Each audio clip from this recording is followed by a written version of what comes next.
Chapter 1141. Win. The unexpected change caught Silas off guard. It wouldn't have if he hadn't been distracted by the sudden notification, but he wasn't the only one that was distracted, so it was fine.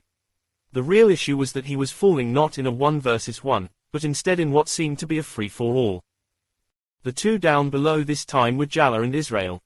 Suddenly, Silas couldn't help but wonder if the dungeon had done it on purpose. Did it know that he wanted Voryx? If it was done on purpose. Boom. Silas landed so heavily his knees directly gave out. The sudden change to the gravity almost shattered his bones, his body straining against the blow. His pupils constricted into pinholes. The dungeon wasn't changing things incrementally. He almost fell flat on his face, his palm being the only thing that stopped him from collapsing entirely. Whether it was Israel or Jala, they both seemed to react at the same moment. As distracted as they weren't distracted to the point they wouldn't notice Silas literally falling down from above. There was something else at the back of Silas' mind as well. Israel wasn't from this galaxy. Due to that, his system wasn't connected with theirs. The system-wide message wasn't something that he should be able to see in the first place. So why was he distracted? The answer was that he wasn't. He was looking for an opportunity. From the very start, Israel had been looking for Jala. Why was that? Unfortunately, Silas didn't have this piece of the puzzle. But, what he did know was that the only two to fight before entering the dungeon other than himself and Sorantha had been these two, and that underlied a hidden truth of sorts. Israel was looking for a chance to kill Jala, but he also knew that the dungeon would never allow it. The only person who could do this was Silas, and now he had conveniently fallen down from above. Silas saw through the subtlety of the situation immediately as they both rushed him. Israel was acting. His will was also diminished and controlled in a way that made it obvious he wasn't actually coming to kill Silas. Most of his focus was on reading and reacting, on defense. By comparison, Jala was moving all out to kill. Everyone here was smart. They knew Silas had enraged the dungeon, which meant that his next opponent would have a supreme advantage. An advantage the two of them would get the chance to take advantage of. Jala appeared before Silas in a flash, his armor almost splintering off into two forms. However, as the one in the distance faded away and the one before Silas solidified, it became obvious that it was little more than an afterimage. Due to their earlier battle, Jala knew that Silas was sensitive to space. In that case, he brought out an ability of his armor that he had yet to use. Raw, unbridled speed. In a flash, his speed stat alone seemed to have increased by a factor of 10, its momentum transferring seamlessly to his rod as he came to a stop right in front of Silas, swinging down with all his might. It was a fascinating array of runes.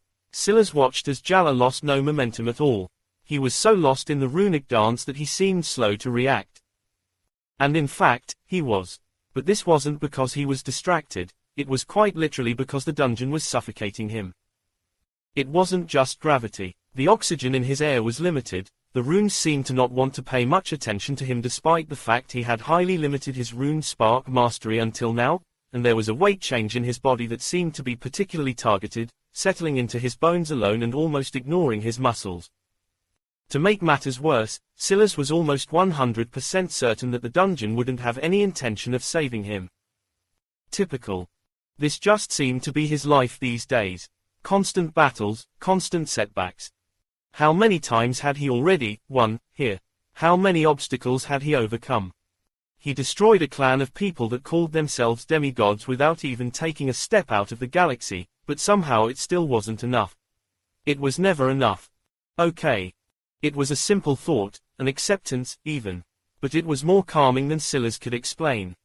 He had felt the raging emotions of those 7 sins so clearly on the Frostbane planet.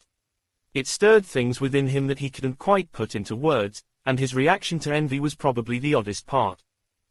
He didn't think that it was him. He didn't believe that he was someone who compared himself to others to begin with, so how could he feel envy? His only measuring stick was himself. But he had had such thoughts more than once when he thought about it. When he thought of the unfairness of it all, when he thought of how much he deserved more than others, when he thought about how much he had been through compared to just how easy their lives had been. It was at moments like those that he probably felt the most human. But it was also those moments that disgusted him the most. They reminded him of that moment in the volcano, pieces of himself that he wanted to cut away. He was better than this. Far better. And his reaction just now to those thoughts. Silas found himself smiling. It was a more obvious smile than his usual.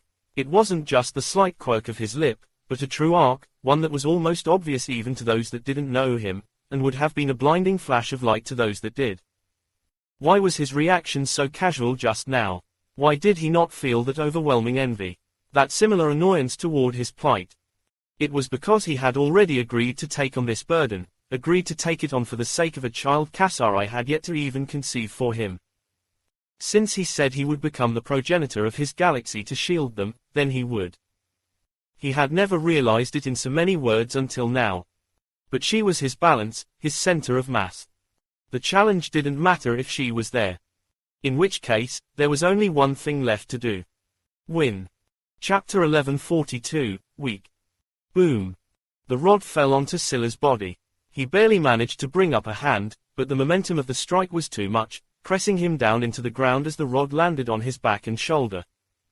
But it was enough to avoid it landing on the back of his head. Even as his shoulder blade shattered into a million pieces, and his heart and lungs reverberated through his body, a resonance threatening to turn him into pulp, there was a flashing determination in Silas' eyes. The power traveled down his wrist, his hand almost collapsing. But in an odd showing, while his body seemed to be twisted and broken, his hand remained intact. Earth escape. There was a blooming might, a rush of violets, blacks, and reds as the Scorpion Warlord armor took shape for the briefest instant, just long enough for Silas to shift through the ground. But at the same moment, the scorned wraps lengthened, one of their strands subtly wrapping around Jala's ankle. As Silas vanished, the ground shattering with a reverberating impact, Jala lost his balance, falling back and weakening the follow-through of his strike. Silas appeared in the distance, having phased through the ground. His armor was gone, having disappeared at some unknown time, or maybe shattered by the earlier attack. It was impossible to tell. At the same time, his scorned wraps had returned to normal as though nothing at all had happened.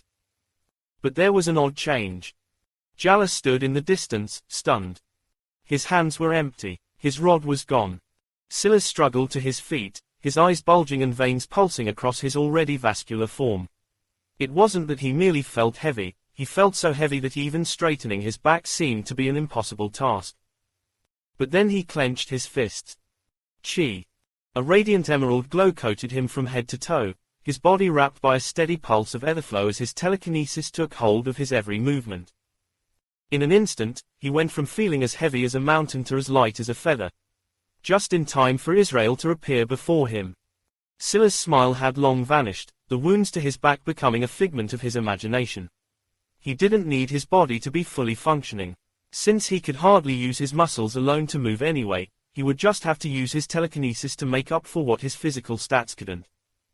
His hands relaxed, his breathing became even as blood leaked from his lips and down his chin.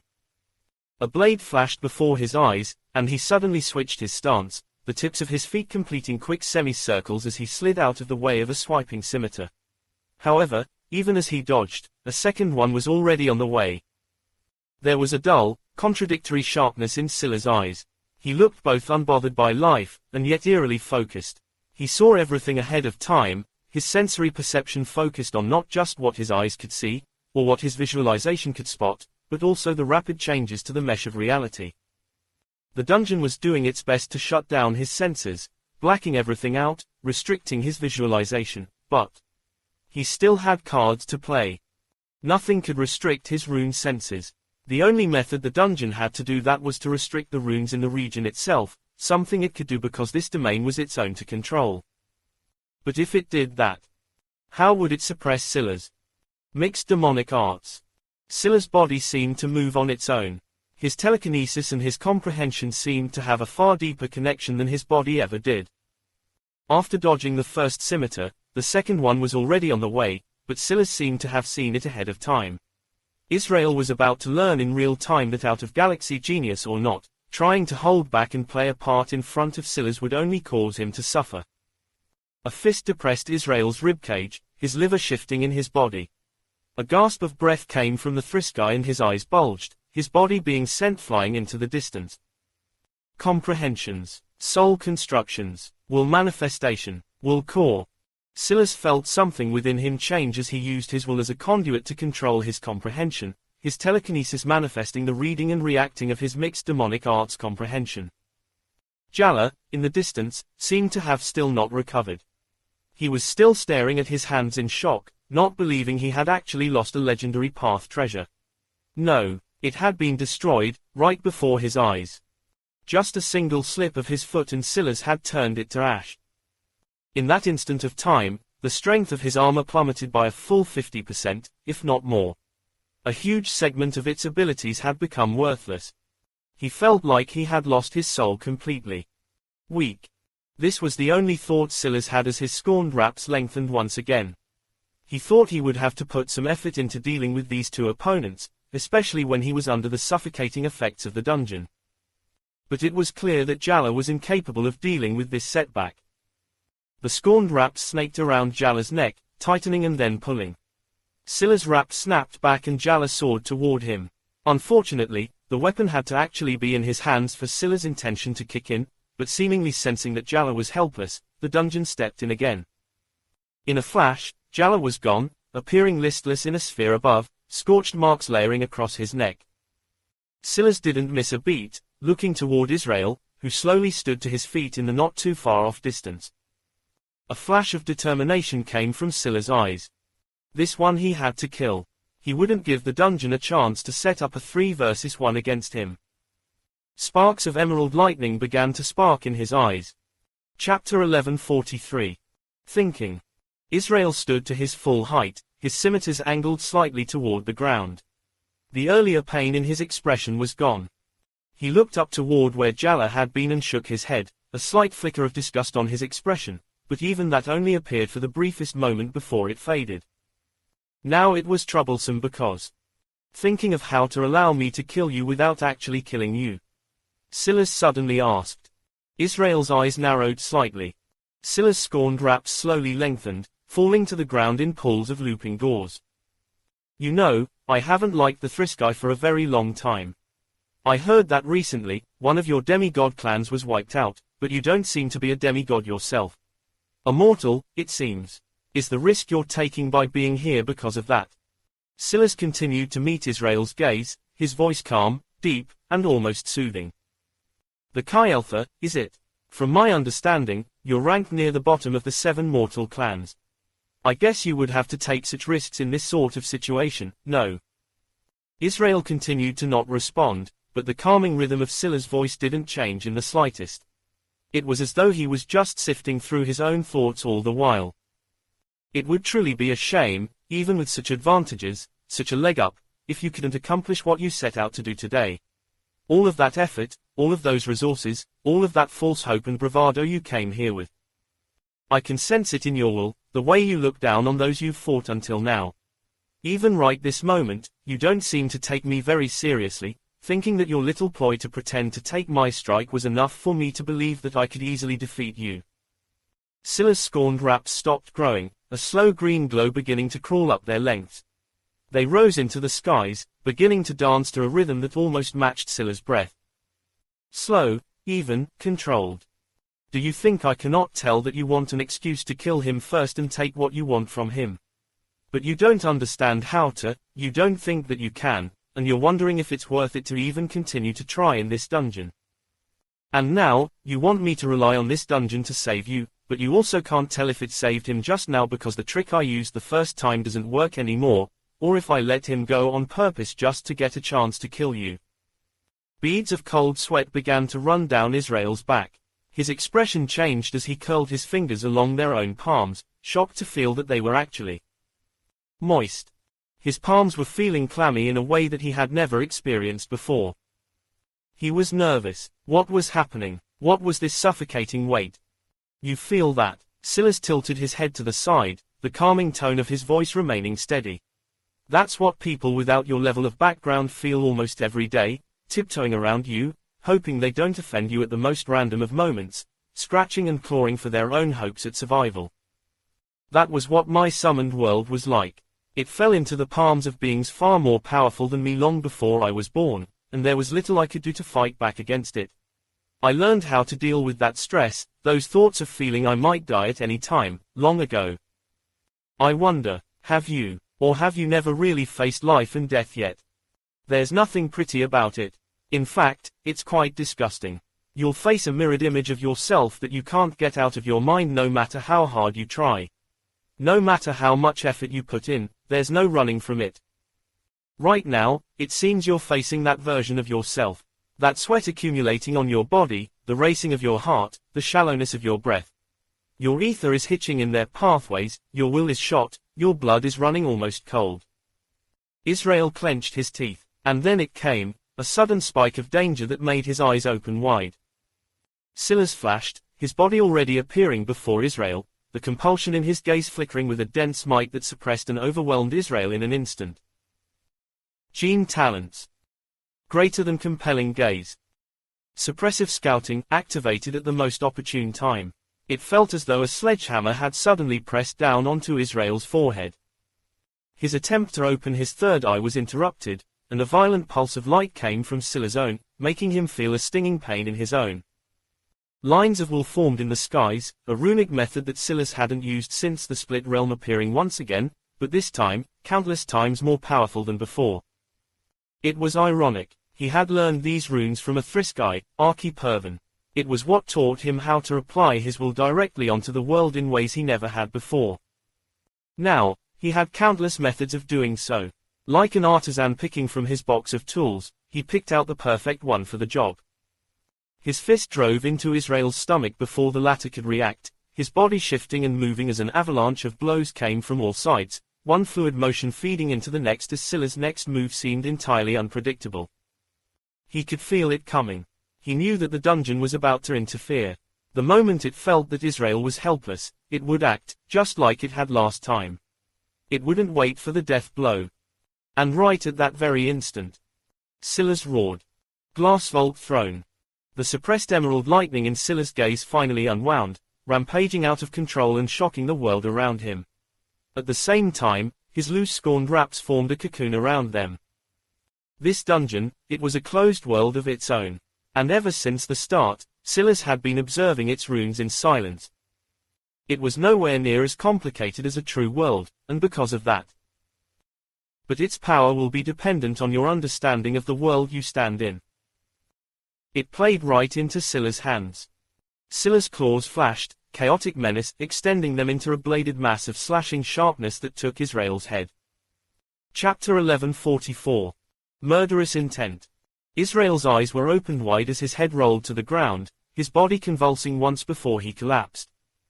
Runes swarmed, finally smashing past the cocoon of scorned wraps, only to find that the deed had long been done. A roaring rage came from the dungeon once again, but Silas stood there in silence, coughing up blood before wiping his mouth. He retracted his scorned wraps, taking a deep breath as the heart-rending pain in his back threatened to bring him to his knees. The wound was so bad that entire side of his body had turned black with bruising, pulling strands of blood and gorging the region in an attempt to quickly fix it. The good news was that Silas' healing factor had grown again after he became a D-grade human semioid. The bad news was that his healing seemed particularly slow right now. For once, this wasn't because of the dungeon, it couldn't impact something like that, that would be too far. Instead, it was because of the rod Jalla had attacked him with. Back then, Silas had planned to take the blow mostly to his arm, trying to take advantage of the scorned wraps to mitigate much of the damage as well. But in an odd twist, his hand ended up entirely uninjured, while his back and shoulder blade ended up in this state. That had most definitely been an ability of the rod, the perfect control of momentum, shifting its focus from where Silas could block to a point where he had no choice but to take on the full brunt of the attack. The good news was that Silas had still been able to execute his plan to take Jalla off balance and snatch the rod away from his control to destroy it. But the bad news was that the unique energies of the rod had entered Silas' body, and as a legendary path treasure, clearly leveled to the extremes of the F grade, it wasn't something that Silas could easily dismiss from his body. It was quite frustrating. On the one hand, he could ignore the suppression of D grades, but on the other, he couldn't pull F grade ether out of himself. A gold grade treasure is quite powerful indeed. Silas hacked up another mouthful of blood as the sphere wrapped around him again, raising him up.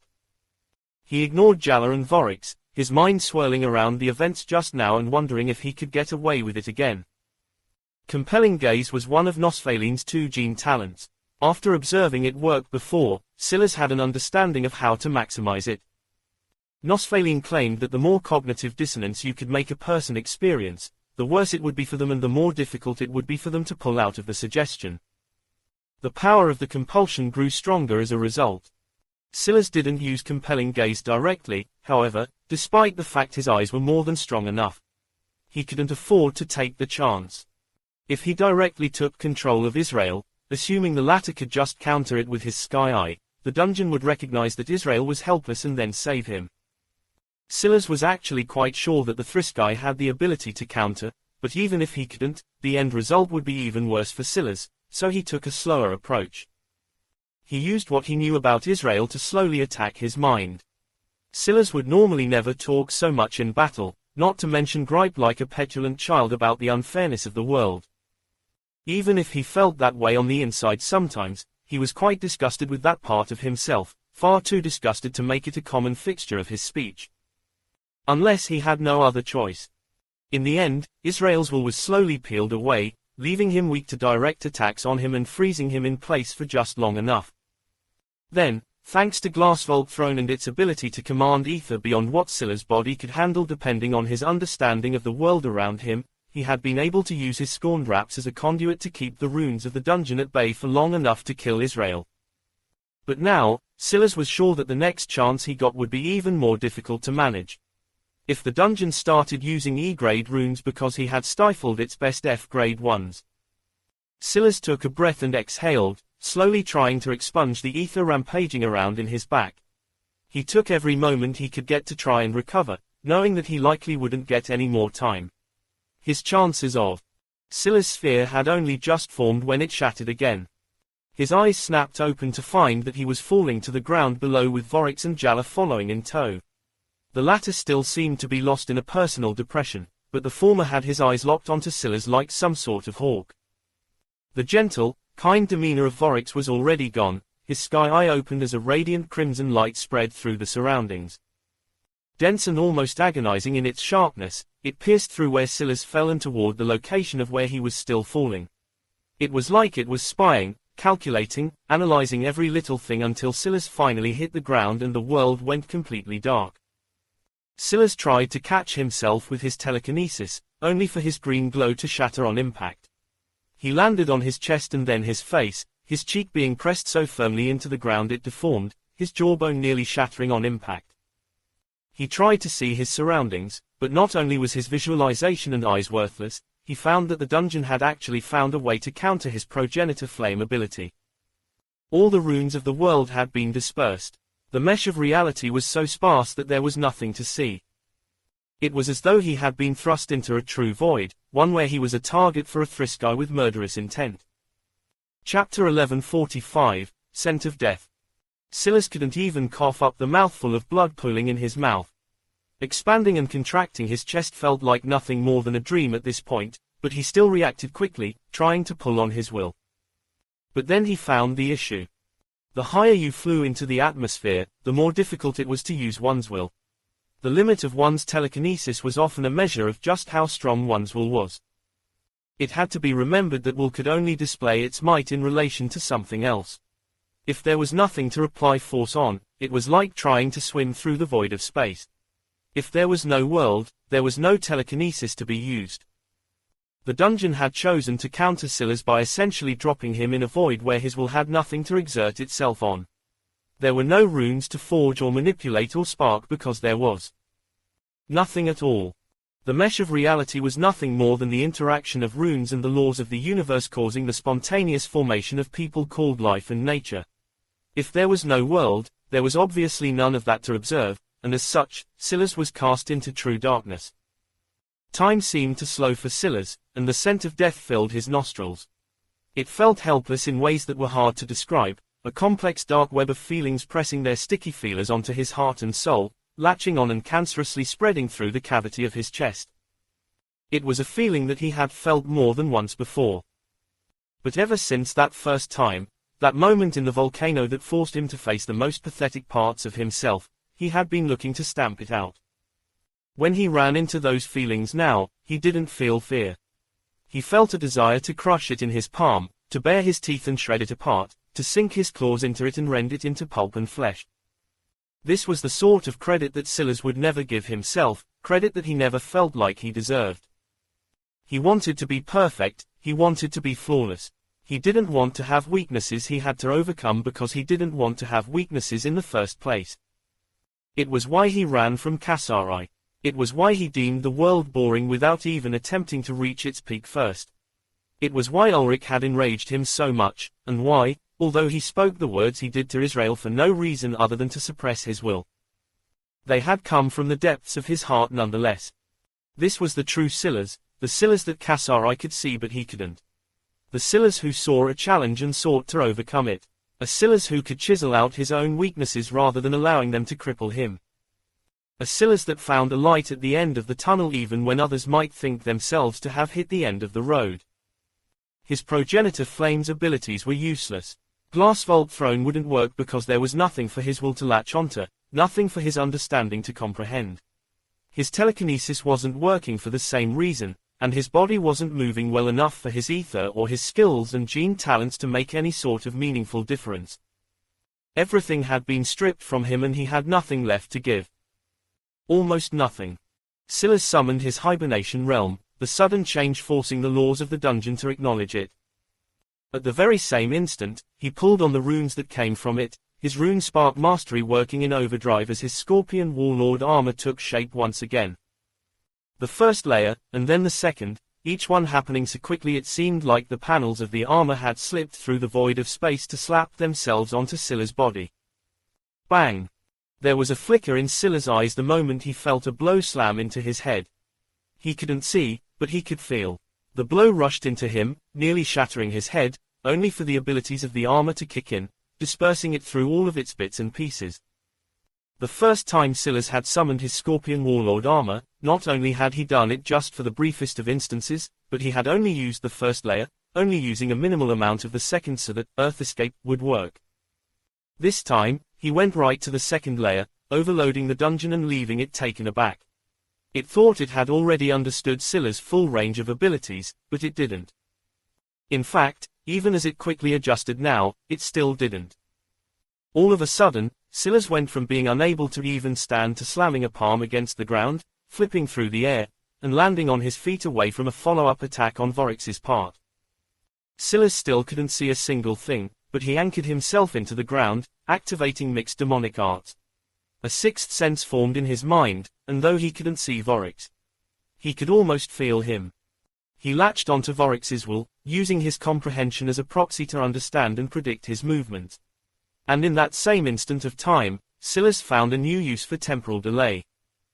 The pressure of the dungeon increased as Voryx's third blow approached. Silas was almost forced to his knees again. Almost. Just as the dungeon was about to adapt, Silas swapped out his Scorpion Warlord armor in the blink of an eye. The first time, he drew the first and second layer to 85% mastery. This time, he drew it to 86%. The suppression of the dungeon failed, and Silas slipped out of the way of Voryx's attack, slamming a fist into his gut and quickly shifting to an elbow across the face. Voryx's head snapped to the side, a tooth flying out from his mouth. Chapter 1146. Destiny. Silas flowed one combination into the next, a savagery and relentlessness coming through his arms and legs, even as a deathly stillness radiated from his eyes. He had to keep Voryx close, not wanting him to get too far away. He wasn't yet used to using mixed demonic arts as a replacement for his senses, trusting his comprehension to move and shift his body in ways it had never moved before. But as he did so, he could almost feel that demonic side of him growing more feverish, more devilish. His canines lengthened, his claws grew sharper, his hair increased in volume as he danced through the wind of the void he had been trapped within. The suppression of the dungeon came harder, swifter this time, but Silas reacted once again, swapping out his Scorpion Warlord armor for its 88% version, leaping over 87% to account for the cheating of the dungeon seamlessly. He no longer expected things to be fair, he no longer cared for them to be. It didn't matter what the challenge was, what the obstacle he faced was, there was only one way. Silas' eyes sharpened, his gaze blazing. I haven't forgotten about you at all. There were two reasons Silas hadn't killed Voryx yet. The first was because he couldn't guarantee a death until he understood the true limits of this dungeon. It had already proven that it was willing to bend its own rules now because Silas had outright broken them. The second reason was Jalla. Silas had seen Jalla looking particularly listless. Even after the battles, he showed no signs of recovery, as though he had completely lost any and all will to battle. But Silas had felt there was something off about it. When he called Jalla weak, it wasn't because of his reaction, but because of what he was resorting to. Jalla realized that he couldn't win a battle like this in a head-on manner, so he had taken another approach. However, for a while now Silas had been wondering how things ended up this way. He seemed randomly thrown into the spotlight due to the sudden appearance of an all-seeing eye, but he had no idea how it appeared or who triggered it. That day, whatever happened had happened outside his luck range, so he didn't understand it at all. But what he did know for certain was that he had almost died that day. And yet, somehow, he didn't. And now, of all the countless geniuses likely hidden in the Milky Way, Jalla was the only one outside of Silas himself who managed to make it to this moon. Was it a coincidence? Silas highly doubted it. That day, he had enraged the all-seeing eye and ended up getting tagged with a quest that should have been impossible to complete, one that he was right in the middle of this instant. At the same time, Jalla disappeared off the face of the universe, and even Israel, a genius from the main Chi Alpha clan, hadn't been able to find him. Even while not knowing the full story, all of this pointed to just one thing. Silas wasn't the only one plotting and scheming, and he probably wasn't the only one that had received a quest from the all-seeing eye either. If Jalla had really gone through all of this, would he really give up just because he lost one weapon? Was that really enough of a setback to ruin everything, especially after he watched his own uncle die to Silas' hands? Was he really so weak-minded? The obvious answer was no. So Silas was waiting for Jalla to show him his true colors while it seemed like he was entirely ignoring him. When in reality, his mixed demonic arts could focus on more than just one person at a time, reading intentions, predicting movements. The moment it latched onto Jalla, Silas knew that this wasn't a young man that gave up so easily. And, he had also decided another thing. To kill Jalla first, and Voryx second. Whatever the all-seeing eye had given Jalla, Silas wanted it. Even in this situation where his back was against the wall, Silas was wanting for more. What could he say? He was a glutton. Boom. Silas suddenly pulled on his gluttony seed. Jalla appeared to his back, a new rod in his hand and even more powerful downward pressure. With a single palm, Silas grabbed it out of the air, the gap between their strengths so vast it practically looked as though he was snatching a toy from a child. His and Jalla's gazes met for only the briefest of instances, only enough time for all the blood to drain from the latter's face. In that moment, Jalla realized that maybe he would have been right to feel nothing but despair previously. The gap was simply too large. He released his weapon on his own, trying to make distance, but in a shocking turn, his rod didn't turn to ash like he expected. Silas' gaze focused on it for a moment, activating his unraveling pupils and severing the connection between the rod and the armor. There was a jolt in Jalla's body as his armor stiffened, the runes no longer working properly. They were about to rearrange themselves, but he hadn't noticed that Silas' hibernation realm had appeared right behind him, and the head of a basilisk king with teeth bared to the world loomed overhead. The dungeon simply couldn't account for the basilisk king. Not when Gogo had yet to truly take a step in. Before it could even calculate for Gogo's appearance, Jalla's head was bitten clean off. Silas appeared with a palm to his chest. You have killed someone in the middle of a destiny quest. Would you like to steal their destiny? Yes, no. Silas didn't hesitate to say yes, feeling a surge come from his gluttony seed. It seemed that he had almost neglected the most important ability of gluttony, after all. Chi. Voryx convulsed, looking down at the tail paws just before his head. Silas hadn't pierced through him. So, why was he dead now? It wasn't supposed to end like this. Chapter 1147, Best. Silas stood there, huffing for breath. There was a calmness in his eyes that belied the amount of effort he had put in to reach this point. Even as the final true chosen mark fused into his body, he hardly seemed to react to it at all. He wasn't one to celebrate victories or achievements. Sometimes he felt that the proportion of pride he felt when he did do something great was just an admission that he thought of the possibility of failure at some earlier date.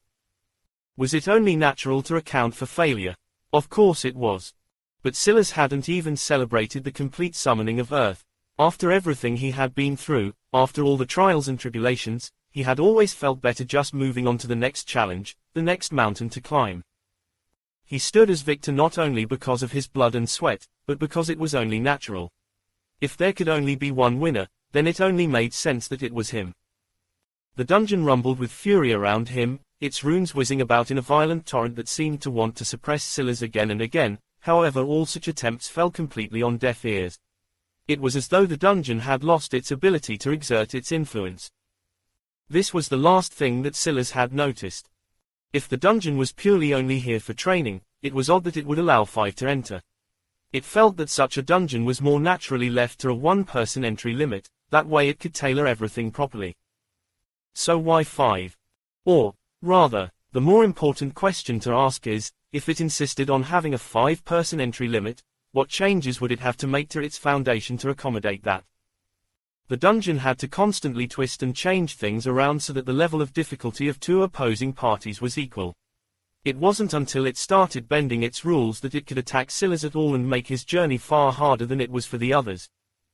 But the final clue was the void that formed around Silas, and why mix demonic arts was the perfect counter to it all. The dungeon was reading their wills in order to understand what was happening and react accordingly. Then it was balancing the changes to its environment so that the strains on their wills were equal and opposite. But if there were no opponents left for it to balance Silas against, it was as though a hole had formed in its foundation, constantly leaking energy away. Without an opponent to thrust Silas up against, it didn't know how to calculate things anymore, and it certainly couldn't go as far as breaking its rules and simply killing Silas, as that wouldn't be allowed in its programming. In the end, there was only one person that stood on top, and it was Silas' final move that had sealed the deal. What was the most powerful trump card in Silas' arsenal? Maybe one might say his scorned raps. Or maybe it was Glassvolt Throne that allowed him to ignore the limits of his ether. Maybe Primal Fury that allowed him to strengthen himself based on his rage. No. In Silas' estimation, his absolute strongest trump card was actually his Warlord Poison, his self-created 100 Foundation Glassvolt rune. That poison, it wasn't just a cancer to people, or just their wills, but instead the world itself. It imposed Silas' will onto the world in ways that it could not fathom, suppressing it and crushing it in one go. The moment it appeared, the dungeon couldn't save the Thriskai even if it wanted to. The only way the dungeon could have stopped it was by attacking his Scorpion Warlord armor itself. But because Silas had hidden the layers, when would it have had the time to react to it? He had acted too fast, too decisively, and just when the dungeon thought that he was struggling with finding a path to kill Voryx and as such had tried to turn to Jala instead. He killed both of them almost simultaneously. And now, with his tail flickering and swaying, he stood as the lone victor. Will it trap me in here? Silas thought, looking up. It was hard to tell. This dungeon that had such a main focus. There would be no rewards or bosses to fight. How ironic would it be if even after all of this, he still ended up getting screwed over. As far as Silas was concerned, this was already the second time he had claimed victory here. It was just that the first time he had done too well and ended up destroying the clan above the Kyeltha instead of the Kyeltha themselves. Compared to that, another setback felt like nothing at all. But as though sensing his thoughts, the dungeon finally stopped rumbling, as though it realized that it couldn't do anything to stop or change the situation any longer. After a long while, large swaths of green energy flooded into Silas, a reward he hadn't gotten since the very first of the rounds he won. But this time, it was overwhelming. I see. It had pushed the difficulty up to the point that even Silas could hardly handle it.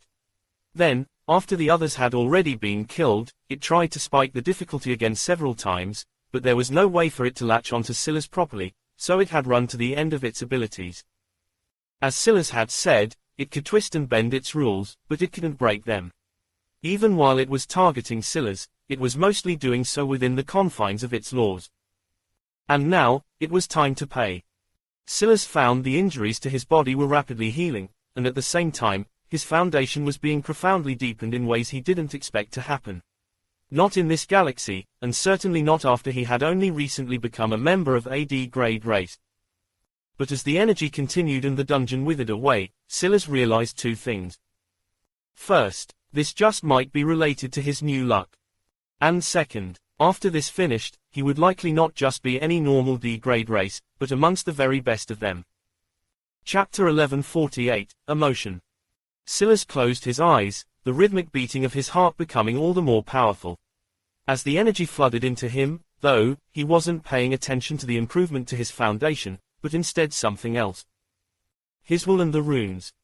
This dungeon was fascinating. It had a read and react sort of feel to it that made it like the real world, and yet it felt artificial at the same time. It was like it was trying to mimic the real world but wasn't quite capable of being one. However, this weakness of the dungeon was exactly what was so fascinating, because it allowed Silas to observe something that wasn't nearly so obvious in the real world. Just how alive runes were.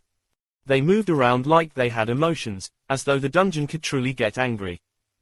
Silas always thought of runes as so logical, but when he watched the runes of this dungeon toss around like they were throwing a temper tantrum, or spin around one another like they were kids on a playground, or stomp around in a fury as though they had truly been enraged, he saw another side of them.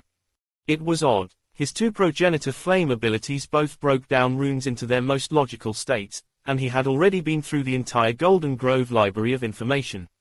He had simply never seen such things before. Was it possible to reach such a high state of attainment? And what did it even mean for a rune to have emotions? What was the logic, or was he foolish for even asking about a logic to it all in the first place? There was an even more obvious question he should be asking. Was he really seeing emotion? Or did he just think he was seeing emotion, personifying something that wasn't there? But when Silas thought of this question, he actually had another thought. Did it matter? Did the answer to the question matter if there was actually some underlying truth to it? Silas didn't believe that his eyes were tricking him. His runic talent was something that spoke for itself. After the upgrade to his eyes, and then the subsequent upgrade to his race allowing him even more freedom, the way he saw runes now was far clearer than he ever had before. Even if he was mistaken, there was some secret here hovering right before his face. The way it moved, as though they were one, but not truly of one. Silas' eyes flashed open. Everything felt like it had come full circle in that moment. Was he an idiot that couldn't see something that had been right in front of him the entire time? His Scorpion Warlord armor wasn't the only reason he could draw it so fast, and to such a shocking level of mastery, precisely because of emotion like what he was witnessing here. Well, maybe emotion was the wrong word. Or maybe it was the exact right one. A flicker of confusion danced in Silas' eyes before he became more assured. The strokes that made up the foundations of the Scorpion Warlord armor were all distinctly Scorpion-like. They told of sacrifice, of cutting off one's nose to spite one's enemies, of a savagery that underlied what it well and truly meant to be a scorpion. In a lot of ways, that concept was far more complex than the emotions Silas had seen from this dungeon. But why was it that he was only using emotion in such a limited way? If he dumbed it down, then wouldn't it be more powerful? Why did it take will to form runes? Wasn't it inherently an emotional process? Wasn't it something inherently connected with his sense of personhood? Of what it meant to be Silas Grimblade? Silas' gaze turned from focus to a bit dull as he lost himself in his thoughts. The most powerful individual rune in the F grade was a 100 foundation rune, but it was ultimately just that. Compared to a matrix of much weaker runes that could collaborate with each other to form an enormous mesh or formation, a single 100 foundation rune wasn't enough to change everything. Right now, Silas couldn't even use it how he wanted to. The best way to use a 100 foundation F grade rune was definitely to absorb it into his body and allow it to improve his ether. But if he did that, he would definitely explode. It went to show just how powerful a 100 foundation F grade rune was. Even as a D grade race, even with not just one, but two silver gene classes, he could withstand level 50 ether forged with a 100 foundation rune. However, Silas flipped over a palm, intricate lines forming as a three-dimensional rune of flickering transparent emerald and sparks of evergreen lightning charged over it. It was beautiful, the most beautiful rune he had ever seen. For a moment, there was a welling up of pride in Scylla's chest. It was a pride he hadn't felt when he wiped out a demigod clan, not when he successfully fused 3 true chosen marks, not even when he had unlocked the royal hero line. But right now, in his own little silent corner of the world, staring at a rune of his own creation, he almost smiled. And then the world began to shift and change. Runes spontaneously formed around Scylla's glass vault rune. At first, it felt random and chaotic, but then Scylla's took a step as though to hurry forward. A swarming tide of runes came together as though eager to help him accelerate his movement. Eagerness. An emotion, like the runes were bowing down to his presence and obeying his every command. Anger flashed as they swiped runes that weren't helpful out of the way, gathering more competent runes. Then came happiness, as a single step of Scylla's became worth 5 of what it would have normally, almost like they wanted to do it again, and then again. Rune spark. It was just the beginning. Scylla's eyes glowed with a radiant focus. Chapter 1149, Chaos and Calm. Scylla snapped awake from his stupor, realizing that the pulsing waves of the dungeon had finally come to a stop. The world around him began to crumble, and a long list of notifications he had ignored to the side seemed to have been pushed even further to the back of his mind. For a moment, Scylla's focused, realizing he was likely going to have to try and find a way to survive the destruction of this. However, just as he was planning on trying to save himself once again, something odd happened. The floor slipped out from under him, a spatial tear manifesting from the violence of the destruction. Scylla's was going to avoid it, but his sensory perception towards space was actually quite strong. Single quote ... Really? Scylla's slipped through the spatial storm. When Scylla's eyes cleared, he found himself on an asteroid in the middle of nowhere. Space rippled around him for a moment as he looked toward the far-off distance. The emerald moon they had been on was so far away now that he could barely see it as a point or dot in the skies. All of a sudden, the encirclement of Thriskai and Trakar he was going to have to deal with was no longer a problem. Was this luck? Scylla's stat screen was still a string of question marks, but he could feel that it had accelerated. There was no way it would take this much time for him to assimilate with the galaxy now that he was. Am I? The quests the others had received had nothing to do with becoming a galaxy progenitor, though it seemed highly likely that this would happen if they were able to gather the 3 true chosen marks. I see. Scylla's wasn't too surprised. His quest had never claimed galaxy progenitor with any assurance. However, titles, An Enlightened Will, Milky Way Progeny. Progeny was certainly an odd choice in word considering it didn't exactly elicit the same sort of ambience or feel as progenitor. They carried 2 completely different meanings. However, this hardly mattered. There was great assurance in Scylla's heart that this was all but a guaranteed title for him, in the very near future at that. Title, Milky Way Progeny. A name stricken from the annals of history and commandeered by another, it has slowly begun to awaken thanks to your efforts and the world has begun to recall the true name of your galaxy. The Milky Way has blessed you with what little it has left, and you have become her favored child. But to rise beyond, there is much work left to do. An odd title indeed. There was no specificity of what it did, no stat increase, no sudden bulge in power. But Scylla's would surely be a fool if he didn't know that his easy escape was related to this. His sensitivity to luck had increased quite a bit between interactions with Cassere's necklace, the improvements to Taboo Bond, and the raw increases to his own. He knew luck when he saw it. But why did this title read more like a quest than a title? It was hardly trying to hide what it was disguising itself as. Let's get out of here first. I'll have to go and pick up Cassari so that nothing goes wrong. It would be the worst kind of mistake if, after all they had been through, some random D-grade crossing the space at the wrong time caused everything to go back. As Scylla's pulled out a spatial device he took from Israel, taking out the vessel within to see if he could use it, the back of his mind was churning with thoughts, not just of his new title or the storied secrets of the Milky Way, but also of Jala. Where did he get the all-seeing eye from? What triggered it? What was Israel after from him? Why did he feel like the Hall clan had so many secrets? It felt like the galaxy was somehow both in chaos, and yet as calm as it had been in a very long time. The Thriskai and Trakar had fallen into complete silence, because their patriarchs had done exactly that. Staring at the confirmations of their sons' deaths, they almost couldn't believe what they were seeing. Especially when that name, so conspicuously sat on top of that list all alone, without the slightest hint of diminishing. Sky Galaxy Titans Leaderboard. 1. Silas Grimblade, LV, 50, Human Simioid. 2. Vinora Vecunish, LV, 50, Frisky. 6th place Vinora shot up an entire 4 places, not because of merit, not because of a sudden breakthrough, not even because her competition had left to the E grade. But because they had all died at the hands of a single young man, one untouchable legend who seemed to have flipped the galaxy on its head all on his own, without the slightest hint of help. Kill him. The two men, despite not being across from one another, had the exact same conclusion to things. Kill. They had to kill. No matter the consequences, no matter the resources they had to apply, no matter the hardship or how much they had to give up during the process. No matter what, they wanted Scylla's head. They wouldn't rest until they had it.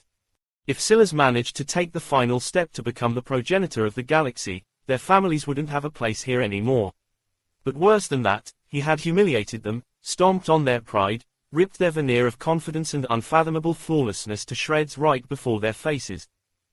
They had been forced to face their inferiority and weaknesses today in ways they couldn't put into words. The galaxy was calm because the Trakar and Frisky were no longer warring.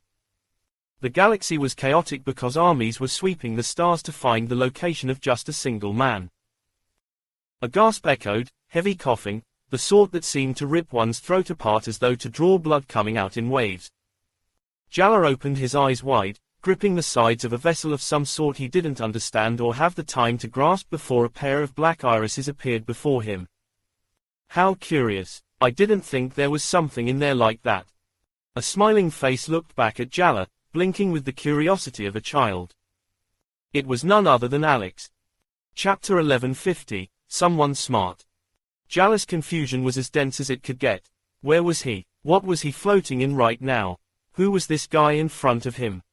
Even after several moments, he couldn't quite regain himself. It was too odd, not when he had quite literally just died in brutal fashion. One couldn't exactly expect a man to be in his right mind moments after getting his head bitten off by a beast he didn't even see coming. It wasn't just the problem of the death, either. In those last moments, Jala realized just how all his last-ditch efforts would come to nothing in the end. There was something particularly daunting about it all. He had tried his best, gone all out for those last few weeks, and in the end, he still lost so terribly and wholly that he couldn't even find an excuse for himself. Silas had all the disadvantages in the world and it still didn't matter. He managed to find a way to win, while Jala could only snatch defeat from the jaws of victory. Jala's face suddenly twisted with disgust. He really hated that saying. It sounded so valiant for something that was ultimately so horrible. Who would try to describe their loss so poetically? He had gotten his ass handed to him, that was the end of it. Now the killer of his uncle was prancing around, likely with the halo of Galaxy Progenitor hanging over his head. Hey, don't get all mopey on me. Psycho-SYL tends to do that to people. When you can, stay out of his way. Jala's eyes sharpened when he heard this. Psycho-SYL, was he referring to Silas? This man knew Silas. For the first time, Jala looked at Alex, but it was hard to see much of him. His face was obscured by a mask, and he was shrouded in shadows. Honestly, he was only vaguely humanoid, and if not for the cheeriness of his voice, he would have been easily mistaken for a demonic menace of some sort. Who are you? Me. Nobody special. I'm just riding a few coattails. Alex smiled. Where is this? Jala changed his approach, clearly feeling that Alex had no intention of answering. You don't know. How interesting. I thought that since you appeared here, you would definitely have some deep understanding. It's a lab. Jala's heart jolted. He looked around again, trying to force his mind to focus properly. He was in a vat, floating in some partially viscous liquid. It was semi-transparent, radiating a reddish color. Tubes and various instruments hung from it, and identical vats were stationed all around it. It felt like he was stuck in some sort of alien movie, a cross of organic and electronic technology forming everything in the surroundings. However, what was odd was that the other vats were completely empty, at least from what Jala could see. But something in his mind told him that this conclusion was off, as though something was messing with his perception. A lab for what? Legacy, of course. Jala's eyes opened wide again. The last time he had run into Legacy, it was one of the professors, and he almost lost his life. In fact, that was what had triggered all of this. Now that he thought about it, the professor had said something about his great-grandfather owing a debt. And then one of the Thriskai seemed to have come to try and find him. He had no idea why Israel would be looking for him of all people. Why was he even aware of who Jala was in the first place? Just how many people were aware of his Hall clan and who they were? Unfortunate. You're so confused. I was hoping to learn more from you, but I guess not now. What the hell is going on? Jala was starting to lose his temper. He had been through so much, and Alex's cavalier demeanor was putting him off. At this point, it didn't matter to him if he died again. He had already died once. What was there left to live for after this failure anyway? The thought was so dark that it shook him awake even further. But then Jala realized something that made him cover his mouth, his eyes turning red. What was this gut-wrenching feeling? Why did he have this pit in the middle of his stomach? What was wrong? Alex tilted his head to the side, observing Jala for a while longer. Interesting. That's very interesting. Shut up. Jala roared, the vat of liquid shaking wildly from side to side, its viscous waters churning and almost spilling out entirely. Your planet is done for. You're probably the last of the Hall clan right about now. Jala froze. You're lying. I'm sure you felt it just now. That's why it's interesting. Everything is so interconnected. It really sucks when so much of the path of your life is decided before you're even born. I bet even Psycho-Syl gets frustrated by all of that. Jala's teeth set. Alex was speaking in riddles, or so it seemed. In reality, Alex wasn't trying to be mysterious, it was just that he had no real obligation to explain things to Jala, and he was just thinking out loud. Jala's confusion was his own. What did it have to do with Alex? However, the fact Alex was thinking out loud in the first place underlined something quite important. For whatever reason, Alex, at the very least, felt like having some relationship with Jala was better than ignoring him or killing him. As for what that reason was, until he said it, none of them would know. Tell you what, sign a contract with me for a period of 10 years. Consider it an alliance. I'll tell you what you want to know if you do that. Jala recoiled. You're ridiculous. Who would agree to something like that? Well, someone smart would. Psycho-Syl, if he was in your position, and about as weak as you, would have probably already said yes. But I guess I can't expect everyone to be as sharp as him, so I'll tell you something else. You, and what I presume to be your Hall clan, come from my world. Earth. Chapter 1151. You. What? If it wasn't for the chaos of emotions in his chest, Jala would have given Alex a weird look. To someone out there, this might be some sort of profound realization. But to him, it was all but gibberish. Plus, what kind of ridiculous planet name was Earth? Did their people even try? However, after the initial wave of confusion, Jala's expression became more serious. Whatever this was, could it mean that what happened to his family was related to their connection to this Earth? Wait. Another realization hit Jala like a ton of bricks. Their world was most definitely a summoned world not long ago. In fact, that was the reason they could have so many legendary path treasures. Unfortunately, legendary path treasures or not, unless they had enough resources to progress them to the E grade and beyond, it was worthless. Plus, not only did the requirements for doing this skyrocket with every step forward, but not all legendary path treasures were even capable of crossing tier divides to begin with, only the absolute strongest of them were. This aside, the main point here was that somehow the Hall clan had come from another world, but became the overlord of the current world. Not only that, but they helped it pass through a summoning. That made absolutely no sense. A world was exceptionally sensitive to outsiders, let alone the fact it wouldn't even let them in to begin with. How could they not only be let in, but also be granted the highest status? Unless we arrived on that world before the summoning began. A coincidence? Or could someone potentially sense a world on the verge of triggering its summoning ahead of time and plant us there?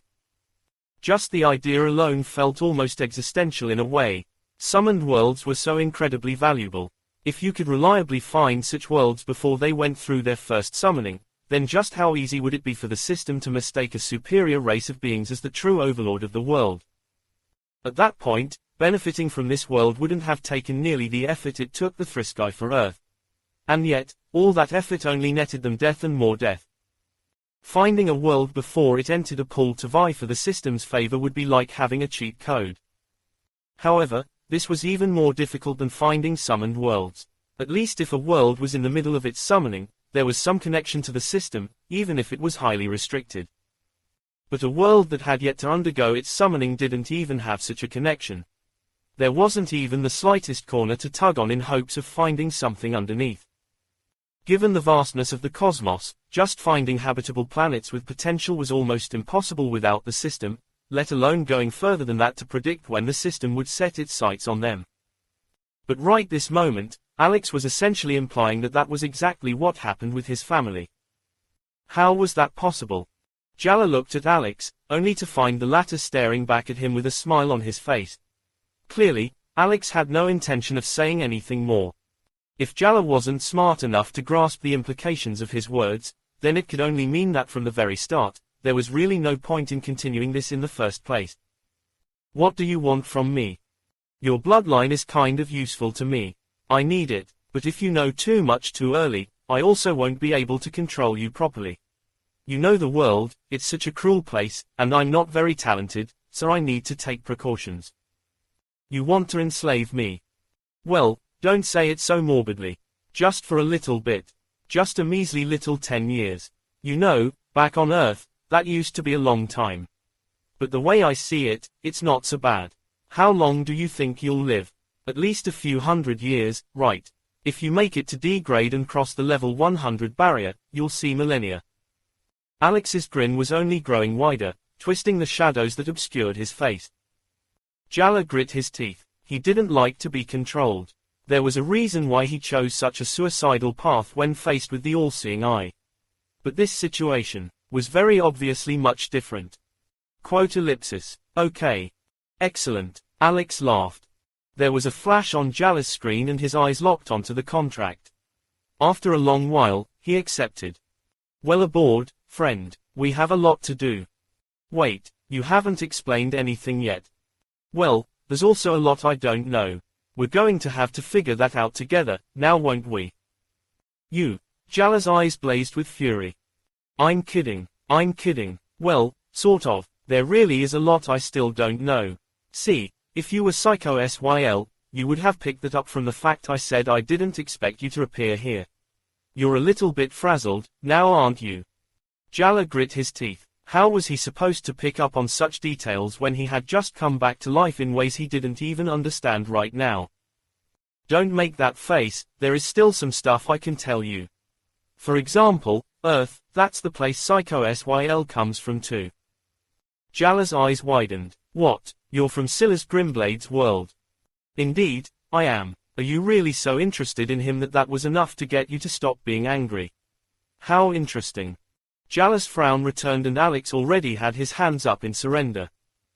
What I can tell you from what I've pieced together is that Earth once had a very powerful race, our first overlords. But for whatever reason, no one wanted to see them born, so they were sought out and forced to fail. Earth was suppressed, its grade fell substantially, and the race was eventually replaced by a new one, still quite powerful, but not nearly on the same level. However, races don't just die out entirely, and the genes that once made that race a special proliferated, becoming aspects of Earth's new races. And ironically enough, it was the weakest human race that carried the most hints of this hidden gene. Unfortunately, there were two human lineages on Earth, one that formed naturally through the great apes, and the other, allegedly wiped out during the 8th summoning, was, well.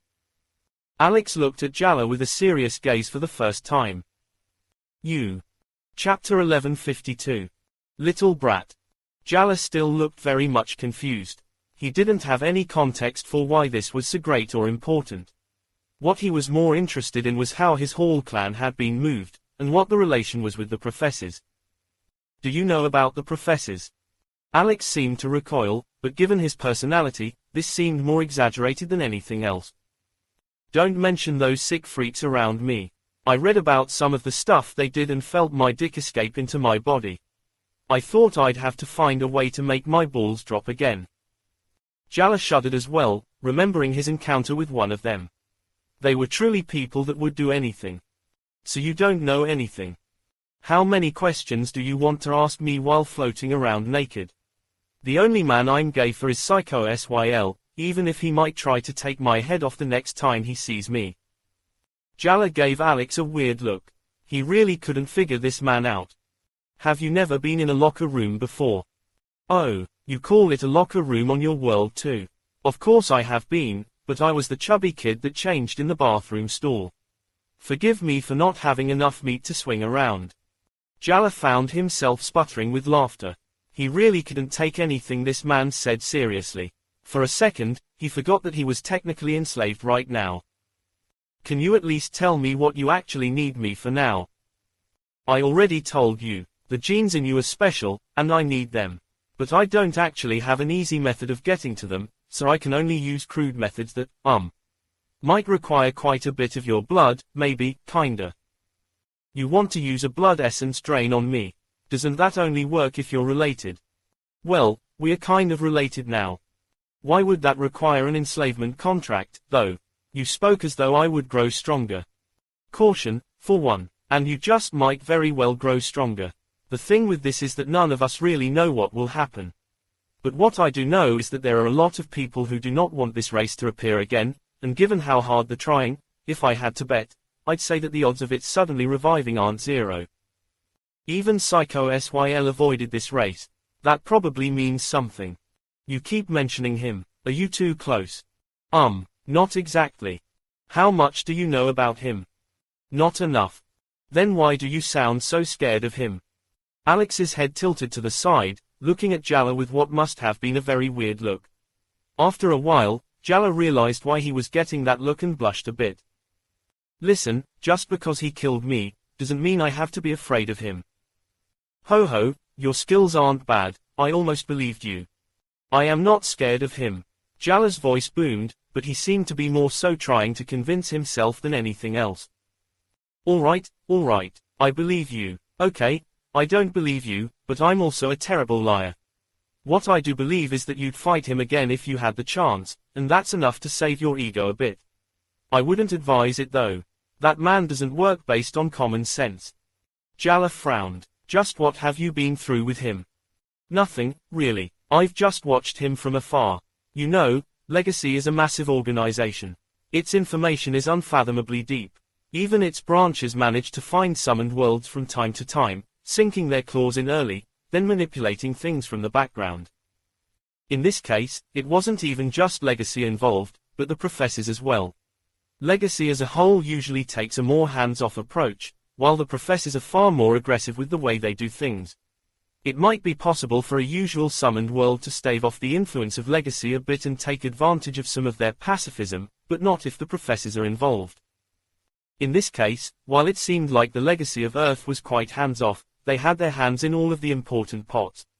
But the more I looked into it, the more I felt that they were actually being directed by a damn kid. What does that mean? Jala asked. Alex shook his head. It's hard to break down everything I've consumed into a short summary. You'll just have to follow me around until you see it too. But what I can say is that there's a reason the race the universe doesn't want to appear is seen as so dangerous. Even facing off against the professors, they not only managed to hold their own, but they left contingencies. They were a huge part of the reason the professors couldn't take Earth for themselves completely despite the massive disparity in experience. But you said my whole family is their descendants. Your words implied that Scylla's wasn't one of them, but of the great apes instead. Ah, so you're a little smart after all. Alex chuckled. Yes, that's right. As far as I know, the closest to that race is your Hall clan, which escaped, and the reason your Hall clan was displaced like that was so that you could be more easily manipulated away from the influence of that race that has been constantly trying to find ways of coming back. That movement cut off the chance to return, leaving much of the contingencies they left behind useless. You mean the backup plans they left couldn't be used by others? Yes, they set two difficulties to everything, one for those that shared their blood, and another for those that didn't. The latter was so difficult even the professors could only give up and move your whole clan elsewhere. Then a little brat came around and solved their little puzzle at 9 years old. Chapter 1153. Spell it out. Jala found his heartbeat racing for reasons he couldn't understand. It was a story he had no context for. For all he knew, the so-called puzzle wasn't all that difficult to begin with. He had never seen it before, so how could he know how impressive what Silas had done was? Alex laughed as though he could read Jala's thoughts. You're doubting it. Luckily for you, I have a copy here. I already know the solution, and I have the problem here, but I still can't solve it. Have at it. Alex flipped a palm and a parchment paper opened up to reveal a series of scribbles. What the hell is this supposed to be? Jala looked at it speechlessly. Alex only laughed harder. Believe it or not, this isn't even the start of it. This puzzle was only the beginning, and it was only one of the trials left behind. The split realm itself was another huge problem, but he solved it in less than a week even though he gave the solution away as a child before he even understood what it was. He managed to get his hands on that damned obelisk before I could, but not only did he do that, he managed to find a way to take out the third piece while it was stored away in a damned silver-grade city at the same time. I bet you he already cracked the code and learned how to use the technique on it already. No, knowing him, he probably didn't even notice that another puzzle was supposed to be protecting it at all. Then there was the center of the world puzzle. Do you know what kind of brain you need to figure out that the continents of your world were arranged so that two opposing sides could be connected by the same tunnel? No, me fucking neither. The more Alex ranted, the more confused Jala got. Even the explanations for these things didn't make any sense to him. Who the fuck knows how many other puzzles are stored away on Earth somewhere, but what I do know is that he's probably the only one with a chance of figuring it out. Even if we managed to get the potency of that bloodline up to a certain level, and benefited from the lowered difficulty, by then he would have already cleaned house. I swear if I was one of the ancestors of that devouring race that set all of this up, I would be rolling in my damned grave. Jala cleared his throat and Alex seemed to finally step out of it. But just as Jala was about to say something, his eyes widened. Wait, are you saying that the reason I'm alive is these contingency plans? Alex blinked. Damn, you're slow. Maybe I should just go find Psycho-Syl and make amends. I didn't mean to trigger trouble he'll probably have to end up cleaning up. I'm just a weak man looking for some power, alright. Forgive me. Jala was speechless. At first, he thought Alex was joking when he said that the only man he was gay for was Silas. But now it felt like there might have been some actual truth to that. This man was obsessed. But at the same time, Jala was a bit embarrassed. Indeed, maybe he was a bit slow. It should have been obvious from the moment Alex started talking about contingency plans that the reason he was alive was because that race wouldn't so easily allow the last of their bloodline to just vanish like that. That thought made Jala's mood take a downturn. If he was saved, why wasn't the rest of his family saved too? Why was he the last? Where were they? Don't look at me like that. If you experienced the things I had around him, your reaction would be just the same. Wait, I can tell a Psycho-Syl fan when I see one. I am not a fan, Jala said coldly. He killed my uncle. Alex blinked. Well, that's a bit of a doozy. Honestly, he kills a lot of people. He doesn't really have a filter that way. I would probably advise forgetting about that. After all, he isn't the one responsible for the death of your entire clan, that would be someone else. In fact, technically speaking, everything is your great-grandfather's fault. He probably knew this day would come, he just didn't expect it would come so soon, so he thought he'd be able to grow strong enough to stop it. He was naive. What? Jala looked up with red eyes. I'm sure you met the professors, and they probably spoke of a favor your great-grandfather owed them. The professors might be more aggressive than the normal branches of legacy, but they still have great restrictions themselves. Something like taking your whole clan away from Earth to escape the influence of the race you descend from is next to impossible without cooperation on your family's part. It was just that your grandfather didn't realize until too late that the favor he was given and had to repay was actually helping the professors a lot more than it was helping him. At the last moment, he managed to kill the liaison and cut off the connection to legacy, but it was always just going to be a matter of time before they found you all again, looking to collect. Then Then why was the Thriss guy looking for me? Huh, what now? Alex blinked in confusion. You. Alex shrugged. I'm not psycho-SYL, I can't connect so many unrelated things. You're going to have to spell it out for me before I can answer. Jala clenched his teeth and spoke of what he could. Alex's gaze flashed with a peculiar light. If that's the case, then it's likely the professors chose to pass on their information about you all to the Thriss guy, but I highly doubt they told him about the race. It's more likely that they're trying to test things, maybe even to. Alex's expression changed. We need to leave. They want to find this place again. Move, and put some damn clothes on for God's sake. Chapter 1154. Little Life. Alex began scrambling, rushing around the lab and randomly throwing things into what must have been an enormous spatial device. He moved like the wind, his stats making Jala's eyes water. Just what sort of place was this, Earth, and how had it produced two such powerful F grades? From what Jala could see, this Alex probably could have defeated Zorix and Thalric by himself as well. In fact, Israel was probably on that list too, and he was an outer galaxy genius of a powerful clan. Just what was going on here? Wait, why didn't Alex appear on the Titans leaderboard, then? How was he managing to avoid that scrutiny? Jala stumbled out of the vat, viscous liquid pooling around him and falling in very slow waves from his body. He could hardly seem to stand upright, but that was only natural. His body right now was basically that of a newborn's. He had truly been revived. Just what kind of power did this race need to be capable of this? What's going on? Alex whizzed by him again, moving faster and faster as he whipped around. He seemed to have already thought of exactly what he would need to do when this happened. Bad things. Alex's voice grew closer and then further away. That's not an explanation. It is. Just tell me, fuck. Jala was starting to grow frustrated with the state of his body and everything else from today, so he couldn't help but snap. Bottle it up, naked boy. And put some damn clothes on before you start yelling like that. It's hard to take you seriously like this. Fuck you. Alex laughed. It's simple, you idiot. The professors know of this contingency plan. Didn't I tell you at the beginning that this was a legacy lab? That was because in the past, they managed to find it. It's just that because of your great-grandfather, many of the details of this operation and what they managed to find and hold were obscured to them and hidden. But didn't you say the methods of this race were practically impenetrable? Now you're saying that not only did a 9-year-old crack them, but Legacy managed to find their most important holding. No barrier is perfect in the world. This isn't just any barrier. This is their final line of defense. How am I supposed to take this seriously? Alex suddenly came to a stop, the wind following his quick movements blasting against Jala and sending the thick liquid covering his body flying.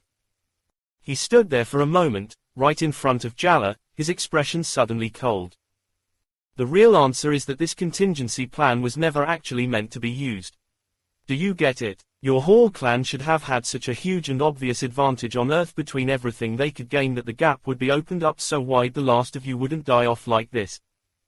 But your great-grandfather was a selfish asshole much like a bunch of the other old farts on Earth and couldn't stand the idea of failing his own summoning, so he wanted another chance on an easier difficulty despite all the advantages he had already been given.